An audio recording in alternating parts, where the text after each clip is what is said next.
안녕하세요. 저는 평범한 30대 중반의 남자입니다. 어디서 들어보지 못했을 만한 일을 제가 경험했는데 어디에도 얘기할 수가 없어서 이곳에 사연을 보내봅니다. 제가 30살쯤에 회사 이직을 하고 점차 적응했을 때쯤 친구들은 하나 둘씩 결혼을 하기 시작했습니다. 저는 그 전에 만나던 여자친구가 제 친구와 바람이 나서 상처를 입은 후에 여자를 거들떠보지도 않았습니다. 세상에 참 믿을 사람이 없더군요.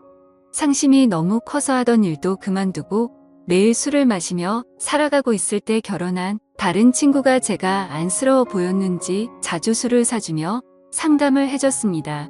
세상에 믿을 수 있는 사람도 있다고 하더군요.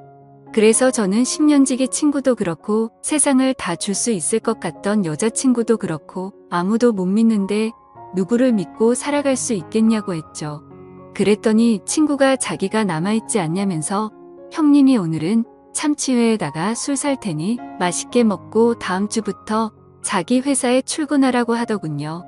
친구는 제법 잘 나가는 사업을 하고 있었는데 마침 사람이 필요하던 참이라면서 반년째 일도 안 하고 술 마시며 신세 한탄만 하는 제가 안쓰러워 보였나 봅니다. 그래서 저도 모아뒀던 돈도 술값으로 다 썼던 상황이었고 상처 입은 시간도 충분히 흘렀기 때문에 알겠다고 했습니다. 그렇게 첫날 출근을 하게 되었습니다. 친구는 그래도 구색을 갖춰서 사업을 하고 있더군요. 직원들이 20명 정도 되는 작은 회사였지만 이 정도 회사를 키우려면 생각보다 쉽지 않은 데다가 친구가 사장이라 사람들이 불편해하거나 친구가 저를 부려먹고 이럴까봐 걱정이 되기도 했지만 다행히 직원들이 저를 다 좋아해 주더군요.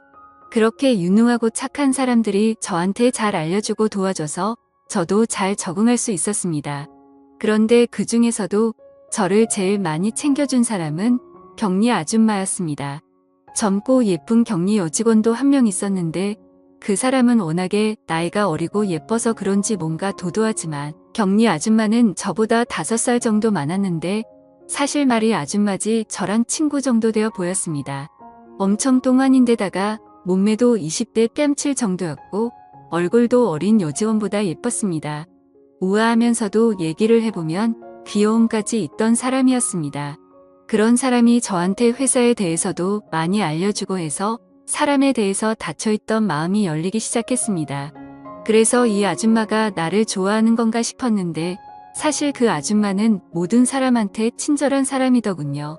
저는 조금 심술이 났지만 항상 웃으며 사람들을 챙겨주고 자기를 희생할 줄 아는 사람이었습니다. 친구한테 들어보니 직원 여럿이 저 아줌마를 노린다고 하더군요. 40대인데 아직 결혼 안 했냐고 물어보니까 저 얼굴에 저 성격인데 어떤 남자가 안 데려갔었겠냐며 어릴 때 이미 결혼을 했다가 10년 전쯤에 남편이 사고로 세상을 떠나고 혼자서 중학생인 딸을 키우고 있다고 하더군요. 괜히 그녀를 생각하면서 마음이 아팠습니다. 저렇게 밝고 사람들에게 긍정적인 영향을 주는 사람이 그렇게 어두운 사연이 있다는 게 참 불쌍하더군요. 그런 생각이 들면서도 아줌마 나이를 생각하면 당연히 자식이 있을 거라고 생각했는데 얼굴이나 몸매를 보자니 또 그냥 아가씨 같아 보여서 굉장히 혼란스럽더군요. 세상에 이런 여자가 다 있나 싶었습니다. 그렇게 얘기를 듣고 나니 여러 남자들이 노리기도 하고 저에게만 친절한 게 아니고 다른 사람들한테도 다 친절하니 그냥 넘볼 수 없는 여자라고 생각하고는 별 생각 없이 회사에 다녔습니다. 그런데 제가 착각했던 게 아닌 것 같은 느낌이 들더군요. 다른 사람들한테도 분명히 친절한데 유독 저한테 더 살갑게 대하고 잘해주는 게 느껴졌습니다.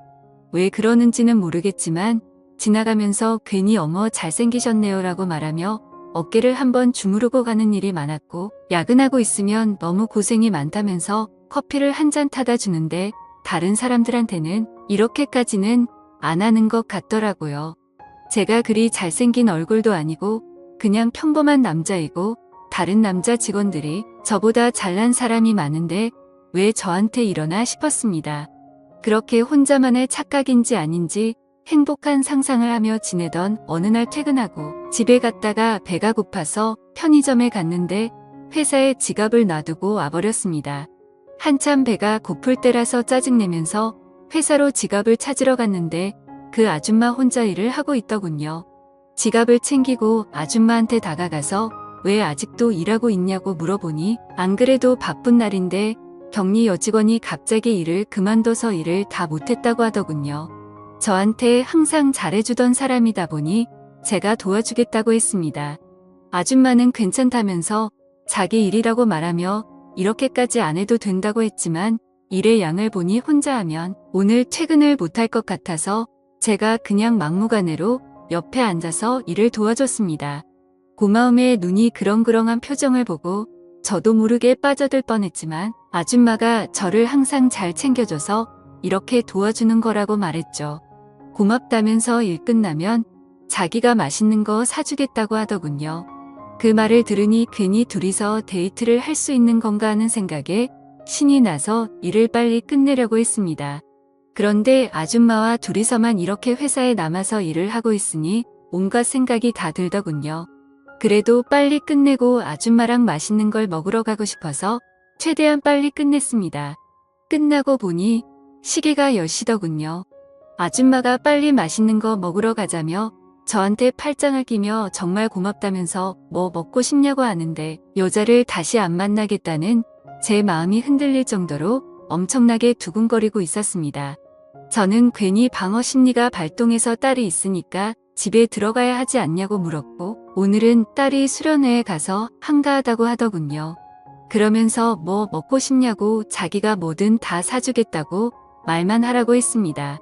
갑자기 제가 그런 말을 왜 했는지 모르겠는데 20살 때부터 독립해서 혼자 살다 보니 된장찌개가 먹고 싶어서 유치하게 된장찌개가 먹고 싶다고 저도 모르게 말해버렸어요. 이 시간에 그런 거 파는 데가 없을 텐데 하면서 고민하다가 자기가 사실 된장찌개를 진짜 잘 끓인다면서 자기가 해줄 테니 집에서 해먹자고 하는 겁니다. 저는 그 말에 이게 웬 떡인가 싶었는데 워낙에 여자들한테 당한 게 많아서 이 사람 무슨 속셈이지라는 생각도 들더군요. 그래도 집에서 해먹는 된장찌개를 안 먹은 지 오래되기도 하고 이렇게 예쁘고 사랑스러운 여자가 집에서 직접 요리를 만들어준다니까 그 유혹을 뿌리칠 수가 없었습니다. 결국 마트에 가서 재료들을 산 다음에 저희 집으로 갔습니다. 너무 예쁘고 완벽한 여자가 제 부엌에서 요리하는 뒷모습을 보고 있으니 이상한 생각이 다 들었습니다. 그래도 정신 차려야 한다는 생각을 했고 세상에 믿을 사람 없다는 생각에 정신줄을 잡고 있었습니다. 보글보글 끓는 소리와 함께 맛있는 냄새가 진동하더니 된장찌개가 완성되었고 아줌마와 저는 같이 저녁을 먹었습니다. 너무 맛있더군요. 예쁜 데다 일도 잘하고 착한데 요리까지 잘하다 보니 다른 사람 같아 보였습니다. 그만큼 완벽했다는 것이죠. 밥을 먹는 모습도 어찌나 예쁘던지 오물오물 잘 먹더군요. 그렇게 밥을 다 먹고 나니 오늘 일 도와줘서 정말 고맙다면서 웃는데 잠시 시간이 멈춘 줄 알았습니다. 이렇게 웃는 모습이 예쁜 여자는 그 아줌마가 처음이었습니다. 나이도 10살 차이 나고 딸까지 있는 여자한테 빠지면 안 된다는 생각도 했지만 아줌마와 눈이 마주칠 때면 정신줄을 놓을 것 같은 느낌이었거든요. 제가 멍하니 있으니 아줌마가 간단하게 한잔하는 거 어떠냐고 하는 겁니다. 저는 너무 좋았지만 그냥 무심한 척 그렇게 하자고 했습니다. 안주가 없었는데 집에 있던 김이랑 생라면을 안주 삼아 소주를 주거니 받거니 하면서 얘기를 나누다가 저한테 이렇게 잘해주는 이유가 궁금해서 물어봤습니다. 그러자 갑자기 아줌마는 말없이 술을 몇 잔 연달아 마시더니 그윽한 눈으로 다른 곳을 쳐다보다가 입을 떼더군요. 사실 제가 죽은 남편과 엄청 닮았다는 겁니다. 얼굴과 말하는 말투까지 비슷하다며 괜히 마음이 많이 가게 된다고 하더군요. 그 말에 저는 어떤 말을 해야 할지 몰라 가만히 있었는데 갑자기 자기 옛날 얘기를 하며 눈가에 눈물이 맺히는 겁니다. 저도 괜히 마음이 아팠습니다. 그때 그런 생각을 하면 안 되는 건데 아줌마의 모습이 예쁘다고 느꼈습니다. 그렇게 아줌마를 달래주며 술을 한 잔씩 더 했습니다. 둘 다 어느 정도 알딸딸해진 상태가 됐고 저도 아줌마의 슬픈 사연을 들으니 제 얘기도 하게 되더군요. 정말 사랑했던 여자친구가 제 가장 친한 친구와 바람이 나서는 결혼까지 하더라는 얘기를 하니 또 그때 그 생각이 나서 눈물이 났습니다. 아줌마는 그런 저를 안아주며 위로해 주더군요. 제가 취했는지 왜 그런 말을 했는지 모르겠는데 이렇게 예쁘고 상냥한 아줌마 같은 사람을 만났다면 정말 좋았을 텐데 라는 말을 했습니다. 그 말에 아줌마는 눈을 동그랗게 뜨며 놀라더니 나 같은 사람 만나고 싶냐고 하더군요. 그래서 술 취한 김에 에라 모르겠다는 심정으로 아줌마 처음 봤을 때부터 너무 예쁘고 젊은 여직원들보다 훨씬 좋다고 말했죠. 아줌마는 칭찬에 신이 났는지 배시시 웃더니 난 딸도 있는데 괜찮겠냐고 묻더군요. 긍정적인 아줌마 반응에 저는 아줌마를 좋아한다고 했습니다. 딸이 있건 말건 무슨 상관이냐? 사람과 사람이 끌리면 만날 수 있는 거 아니냐고 했죠. 그렇게 서로의 마음을 확인하게 된 우리는 연인으로 발전하게 되었죠. 처음에는 걱정도 많이 들었지만 만나면 만날수록 세상을 다 가진 것처럼 너무 좋더군요. 회사에서 다른 직원들 몰래 저희는 만났고 그 뒤로도 시간 날 때마다 데이트를 하고 사랑을 키워나갔습니다. 정말 행복했었죠. 그렇게 1년이 훌쩍 지나가게 되었고 여자친구는 결혼에 대한 이야기를 꺼내더라고요. 솔직히 나이도 나이인지라 결혼 생각은 조금씩 하긴 했었지만 딸이 있다는 거에 살짝 고민이 되긴 합니다. 초혼인데 애 딸린 여자와 결혼을 하면 지금처럼 좋아하는 마음이 계속 갈 수 있을까요? 사실 이렇게 고민하는 이유가 전혀 없는 건 아니거든요. 여자친구가 가끔 술을 마시고 새벽까지 연락이 안 되는 경우도 1년 사이에 5번 정도 있었던 것 같습니다. 그때마다 술김에 잠들었다고 다음날 전화가 오고는 했었는데 그때마다 엄청 크게 싸우긴 했었습니다. 근데 솔직히 말해서 결혼까지는 생각 안 하니까 대충 넘어가자라는 마인드였던 것 같네요. 제가 앞으로 어떻게 하는 게 좋을까요? 결혼을 하는 게 맞는 걸까요? 사연 들어주셔서 감사드립니다.